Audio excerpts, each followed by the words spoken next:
Alright everybody, what is going on? It's been a while since I've done a Dokkan video here, just because the game's been pretty dead over on Global for a while now, but we do have a new character released. That is AGL EZA Bardock right here. Now, not the most impressive character ever, and of course he got sealed immediately. I'm going to go ahead and pop a Korin Herb right here to heal the seal. Not a great opening rotation, but we do have 5 out of 7 links activated here. Everything except for Family Ties and Experienced Fighters. Thanks to King Vegeta here having Saiyan Pride, you know. So we, Family Ties you're just pretty much never going to see active in a million years. But, and Experienced Fighters is common. We have some characters on the team with this. But, yeah, so we got him here. We've got him easy aid, SA level 15, rank 140. We got a sticker on him. And we're going to go into this Majin Buu event. We're going to see how he does. Of course, we are on Vegeta's team. One nice thing I can say about this Bardock is he is on a ton of 200% leaders and multiple relevant 200% leaders as well. I mean, these guys aren't really 9th anniversary relevant, but I mean, like, Buu, Hirudegarn, Vegeta, and God Goku are all still, like, relevant teams that you can run in 9th anniversary content, so... maybe Hirudegarn's a little bit risky, but it is still a relevant team. So, that is something going for him. Now, this rotation isn't going to be awesome defensively, but let's go ahead and see how we do here. We're going to go ahead, we're going to get a stack with Goku. Of course, we do need to stack with him. And then, yeah, we'll just get this going. We'll probably run a rotation of Vegeta and Bardock, and we'll see how that goes. We are getting some support from King Vegeta here. I probably should have tried to get him more AGL orbs. I forgot, actually, until just now, at this moment when I'm talking about it, that he needs AGL orbs. Totally forgot about that. That probably would have been good to get those, but, I think we'll be okay. Best case scenario right here is Bardock actually just eats the super attack and we die. Now here's the good news, I guess, is that Bardock, well, the good news here is that Buu Tanks isn't super powerful in this opening phase. And it is a longer fight. So as long as we don't get caught early on in the fight right here, Bardock should be able to stack up pretty decently in this fight. This is a longer fight. The bad thing here is that all he's really getting for multiplicative buffs and for his defense is the greatly stacking. So we'll see how it all plays out. We're going to see how it goes. I'll go ahead and cut right here, and we'll come back whenever Bardock is on rotation, and we'll talk about him a little bit more. Alright, so we're back here with Bardock on rotation. Now, one thing I did want to point out to you guys and just kind of talk about a little bit right here is that somebody's probably looking at this team and they're probably thinking that this is a bad team build for Bardock, this isn't a great showcase build, whatever you happen to maybe thinking about this team, because Bardock does get extra damage and an additional attack. Well, he gets extra damage just depending on, and he gets some damage reduction for every low-class warrior category ally on the team. So if you're running him with a bunch of other low-class warriors, he can get up to, some pretty decent numbers. Like right here, 370k defense isn't the best, but if we had 50% damage reduction tacked on with it, obviously that would be a lot better. My only issue with that is that low-class warriors right now as a category just is not very good. You do have 23rd World Tournament Goku, who can be okay, but none of these other characters are going to be holding their own in any content. I mean, I don't even know if a lot of these guys are going to hold their own in 8th anniversary content, let alone 9th anniversary content. So, I mean, that's just one of those things where Dokkan drops a character and it's like, oh yeah, we got low-class warrior buffs, right? Like, we got this guy, and we got, like, the free-to-play units, I guess, but not really, right? These guys are old and aged out at this point. So, like, this guy is not saving Bardock. This guy, I didn't like this guy on release. I thought he was very underpowered on release. Of course, this banner unit wasn't very good. So, I mean, it just... Turles being underpowered really hurts here. It's one of those situations where low-class warriors, it's like, yeah, it's in his passive, where, like, you can see right here, he's getting an additional 20% attack, 10% damage reduction. It's just not practical. He's really the only relevant low-class warrior character. So we are getting, 20% attack and 10% damage reduction just for him being on the team. But it's just not something that we're going to see. Maybe we could get this if we had 23rd World Tournament Goku around, but That's just, I didn't see it as relevant for the showcase here. Very unfortunate that Vegeta got sealed. That means we're not going to be able to get a stack with him, but that's okay. We'll make do with, you know, what we can here, right here. It could be good because it'll mean potentially that Bardock and Goku could get more stacks in on the turn. So we'll see. We'll see what happens right here. Remember that Bardock did get 2 stacks last turn. He did double super. I believe my Bardock is built with mostly additional in mind. That's a pretty good dodge, actually.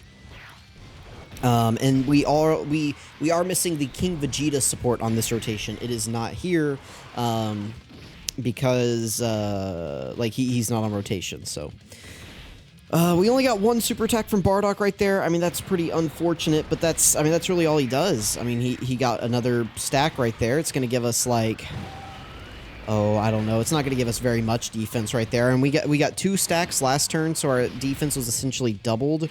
And we were at, what, 370,000 is basically the defense that we were at. So, I mean, that's only going to give us another 90,000 defense, basically, that stack right there. So next turn we'll be at about 460. That's just not good enough. I mean, obviously, you guys don't need me to tell you that, but, you know, it's just unfortunate what they did with Bardock here. It's like they had a chance, really, to make his EZA very powerful, and it just really feels like they held back when they didn't need to. I mean, you look at all the other EZA TURs that we've gotten this year. You know, you look at Gotenks, you look at Kefla, you look at even Super Vegeta. I thought Super Vegeta was pretty underwhelming overall, but he can hold his own in some of the 9th anniversary content. Not all of it. You know, he's not perfect. His defense numbers aren't quite what you would want them to be, but he has the stun. He does really good damage. And in some fights, he can be solid because of that. You know, like he has a clear role maybe in like the Cell Max event where, you know, once you get him to the point to where Cell Max can be stunned, I mean, he just completely locks him down. And he's good enough defensively that as long as he's not getting supered up until that point, he should be fine. So, it's just one of those interesting things where Bardock just doesn't really have anything going for him. He's built, you know, as if low-class warriors is this top-tier category. Like, you know, they treated Special Pose very well. They made Special Pose a legitimate category this year whenever they dropped Topo. I mean, they're treating Bardock like they gave him the Topo treatment, and it's, you know, they absolutely have not. Okay, we got sealed again on Vegeta right here. That's okay. Let's go ahead and transform with Vegito.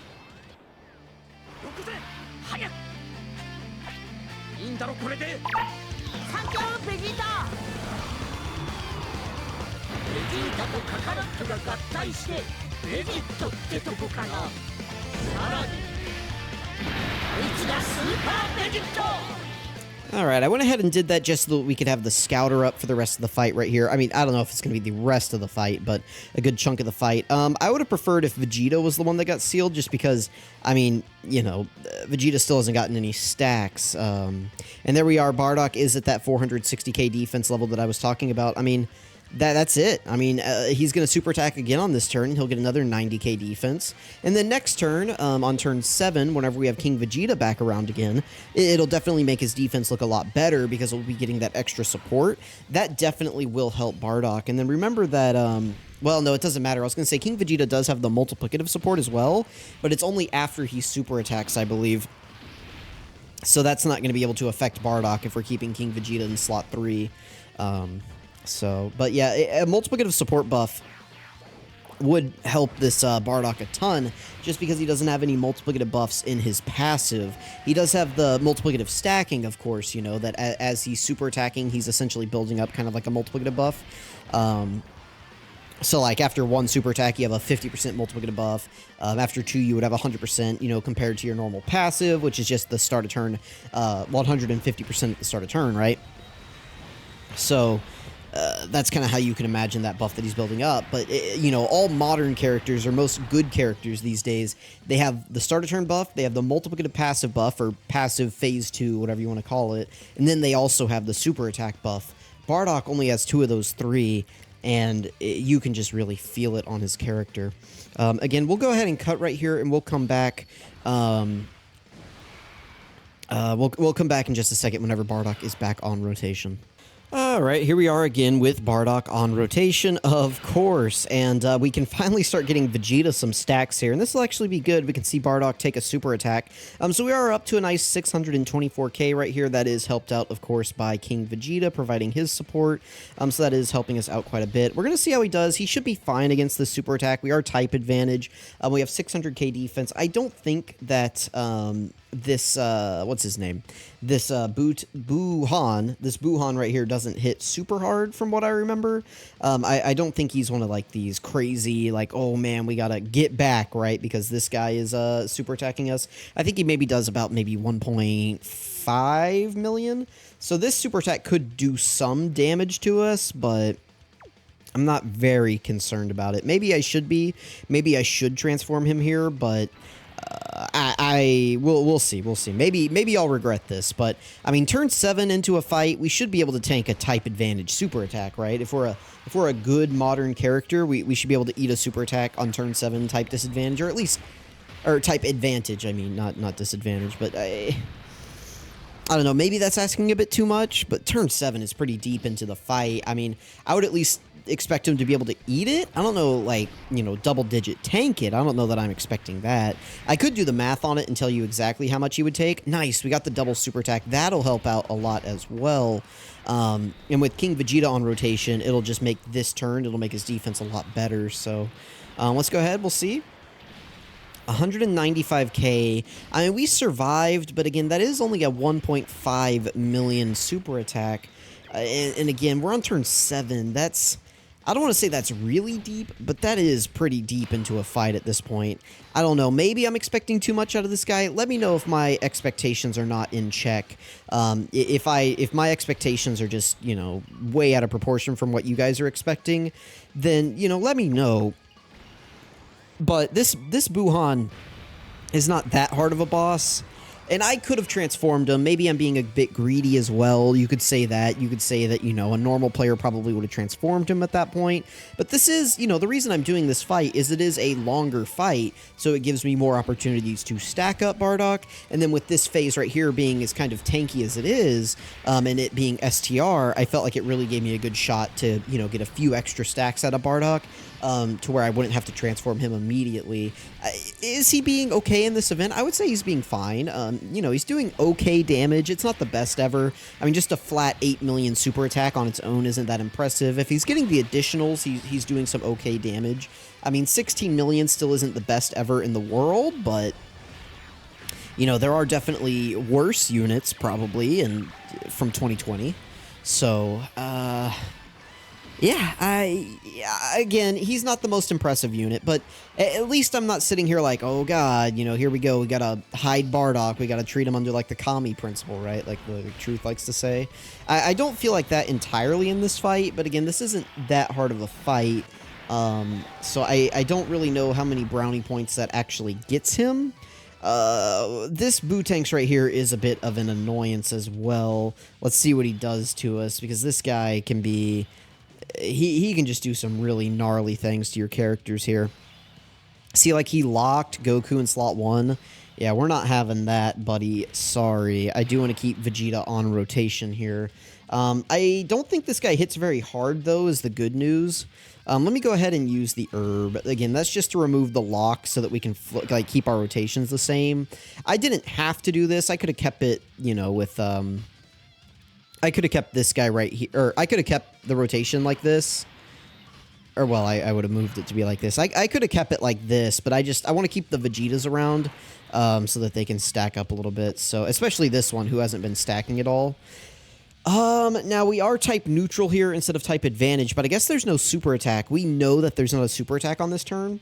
We should be good from normals. This guy, I actually did pull it up. He hits for 500,000, and his super attack is 1.4. So we would die to a super attack if we got hit by one here. But we know there's not a super attack on this rotation because we do have the Scouter up from Vegito. So that's going to help us out. We're going to go ahead and we're going to get a full heal here from the Dokkan attack as well, which is going to help us. Because this guy, I mean, this guy does do the 50,000 damage thing every time you come on rotation with him. We missed a note. It doesn't really matter. So, I mean, that's kind of cool. I thought that was an interesting gimmick that they gave this fight. I kind of see that gimmick as the, like, Vegito transformation gimmick. You know, everyone's always complaining like, oh, we need more fights where we can take damage before we go into them, or we need items that lower our HP mid-battle. They kind of just built it into the boss here, which I think is a creative mechanic. And it just kind of ensures that you're able to get the STR Vegito transformation out in this fight pretty easily. To me, this fight is designed around STR Vegito just absolutely mopping this Buu tanks and Buhan. You know, with him having 2 physical phases, right, and then his STR phase not being that hard, this fight to me just seems like the absolute pinnacle of, like, just walk in here with STR Vegito, he's gonna clown on him, and then get out of here. But, you know, let me know who you guys think is the, like, MVP for this fight. It kind of seems like they do design fights around, like, certain characters, like the Omega Shenron fight was designed around Super Saiyan 4 Goku. Oh, that's really bad. Are you kidding me? You lock him of all characters? Ugh. Okay, I am going to use this. I haven't played this in a while, so let me go ahead and play this animation.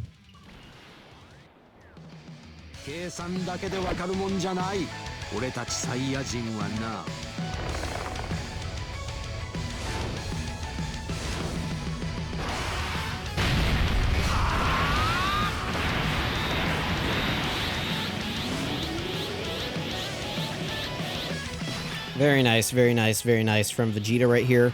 That's going to give us access to the Big Bang attack, which is why I did that, so we're going to go ahead and pop that as well.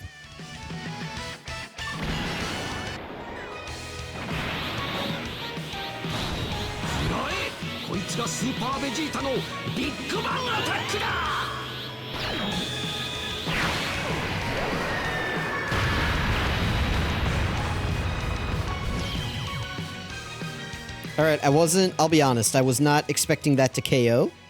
But I will definitely take it. Dude, look at that guy. Oh my goodness, this Vegeta. Okay. Still not a huge fan of his face in the KO screen, but the interesting thing is, like, the parts that I don't like about his face is kind of covered up by the KO logo. And, like, the crit damage. Like, I don't know. Like, it makes his face look better. I don't know how to describe that to you, but, like, anyway. Here we go. Okay, so Future Gohan's domain is gone. That's fine. And we can go ahead. I think this is a good time to go ahead and transform with Bardock. I don't know that there's going to be a better time than right now. So we're at 835k defense right here. After we transform, we are going to go up a little bit, and we are going to get some damage reduction at the start of turn. We get some, like, dodge chance. We get some crit chance. Good stuff like that. So we also do get some additional damage reduction and dodge chance, I believe. No, extra crit chance. No, yeah, damage reduction, crit chance, and dodge chance for 5 turns after we transform. So let's go ahead. We'll transform them right here.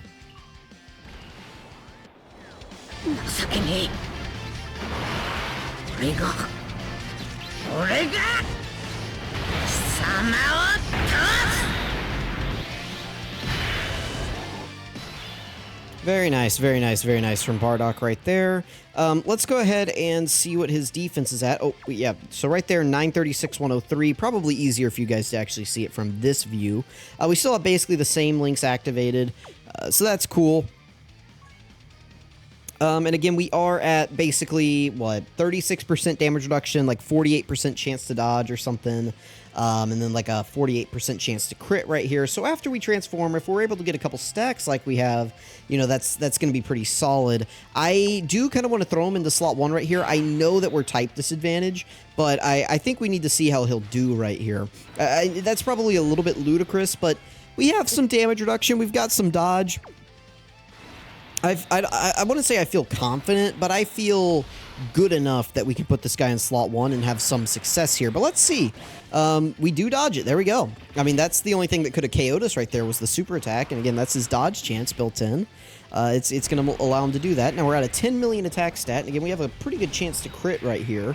And then do we do an additional super attack? Or is it just the crit?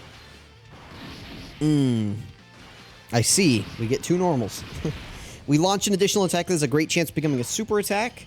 That we failed that 70% chance, and then we failed the hidden potential as well. Is the one that we failed. So he does do a guaranteed additional, by the way. And he does guaranteed crits if there's a Wicked Bloodline category enemy. So here in a few hours, I won't be awake for it, but here in a few hours, whenever we get the legendary Frieza event, I mean, this guy is going to be the legendary Frieza event killer.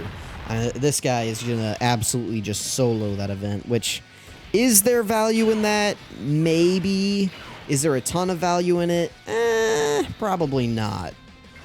The legendary Frieza event, I mean, it's good for new characters to have somebody like this Bardock who's going to be able to go in there, absolutely curb stomp it. They're going to be able to get a lot of rewards from that. I mean, that is good that a character like that exists in game.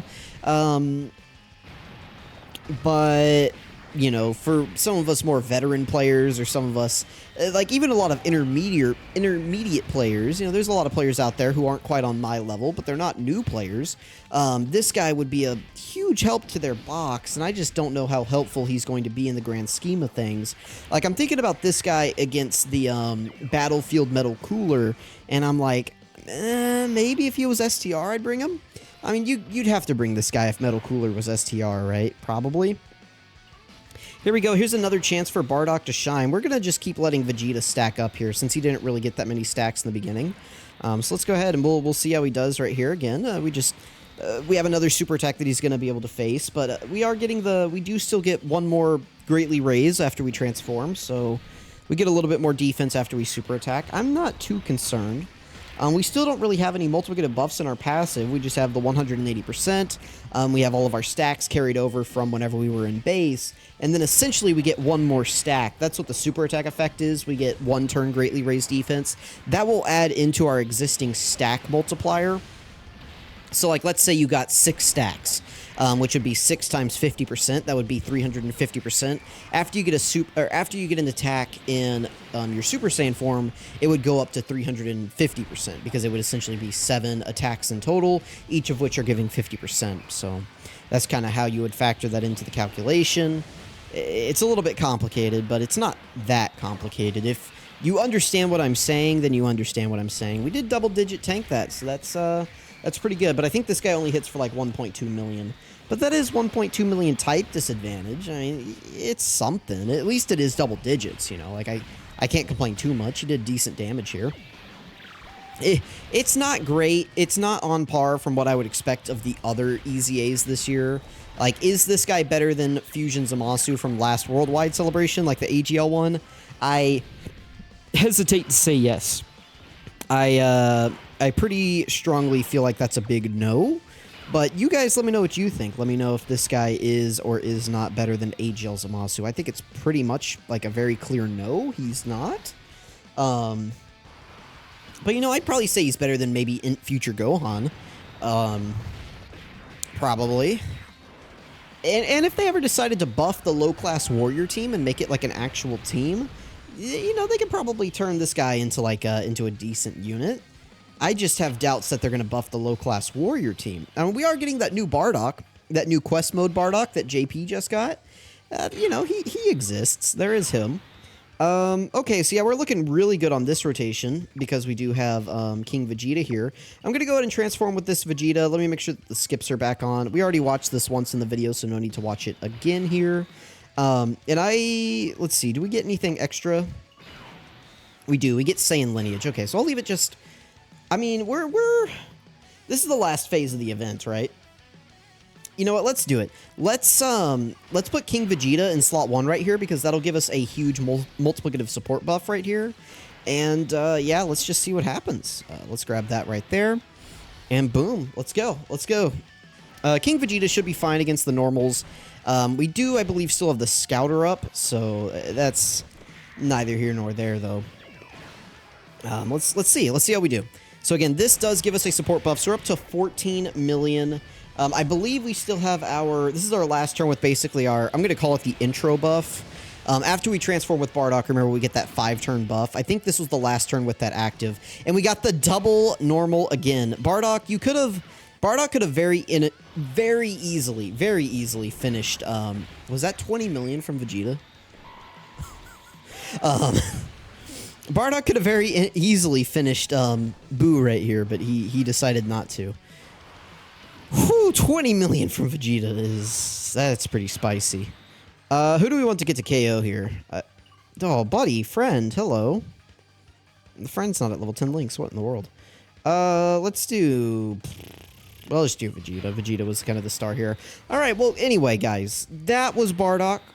Let me know what you thought. Oh, real quick, I don't know that I ever showed his build in the video. Okay, so I've got him with 20 additional, 11 crit, and 0 dodge. So every dodge that he got in the video was a legitimate dodge. I could probably upgrade his equipments. I have been grinding the equipment event like a madman, so I could definitely upgrade these. The only reason I haven't, and the only reason I didn't change his dodge build or anything like that, is I just don't know how much value I'm really going to get out of this Bardock. In his lifespan. Maybe if they add like a low-class warrior mission to the Blue Gogeta event or something like that, the Supreme Battle Spectacle Blue Gogeta, maybe if they did that, I would consider investing more equipment in him, but, you know, I don't see him as a huge investment character, so... Let me know what you guys thought about this Vegeta. Let me know, or not Vegeta. Let me know what you guys think about this Bardock. Let me know if you think he is undertuned, properly tuned, undertuned. I have a feeling most of you are going to say undertuned, but, you know, maybe I'm wrong. Maybe there's a lot of Bardock defenders out there, and I just haven't met many of them. So let me know what you guys think. Thank you all so much for watching. Stick around if you are interested in the breakdown.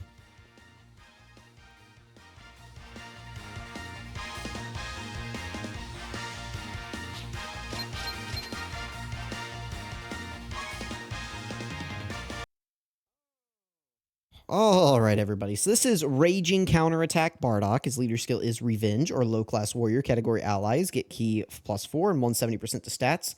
This is actually a pretty good leader skill in terms of the effect that it's giving, but Revenge and low-class warriors are both, like, horrendous categories. His super attack is the Riot Smash. It greatly raises defense, and that is it. It greatly stacks defense. That is the only effect that it has.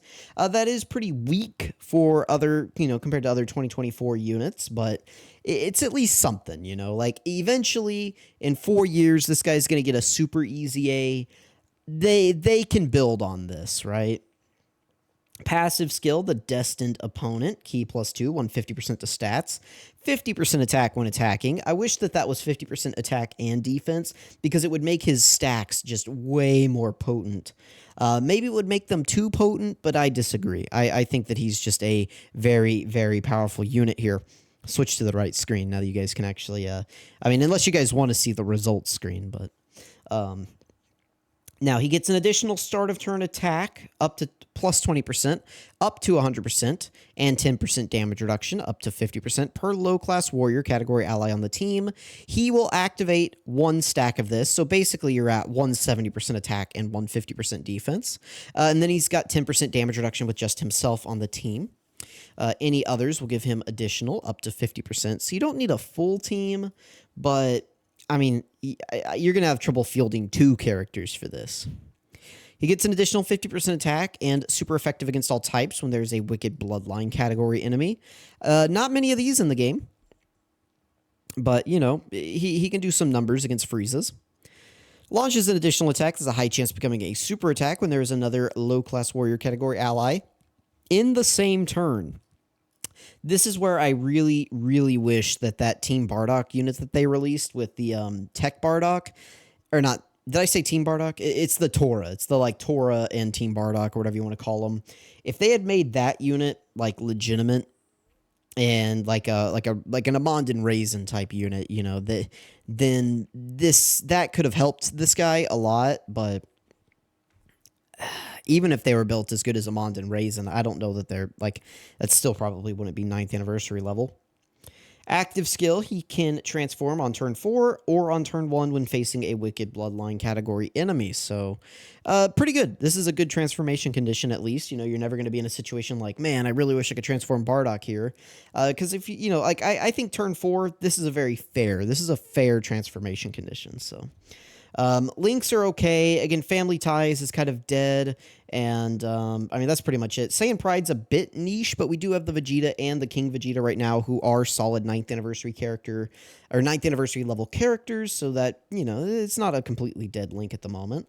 And then Saiyan Lineage and Prepared for Battle, of course, do get additional effects once you get them to Link level 10. Of course, they all do, but Saiyan Lineage in particular gets extra defense and ki. Prepared for Battle gets extra defense and attack. So definitely recommend Link leveling this character because of these two links.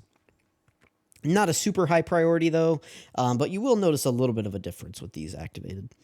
He's on 1 million teams, and of course, like I mentioned, he is on a ton of 200% leader skills right here. So that is good. I mean, this guy just having a lot of teams does give him value if they add missions in the future. That is always something that's good. These are his best linking partners, pretty much just other Saiyans.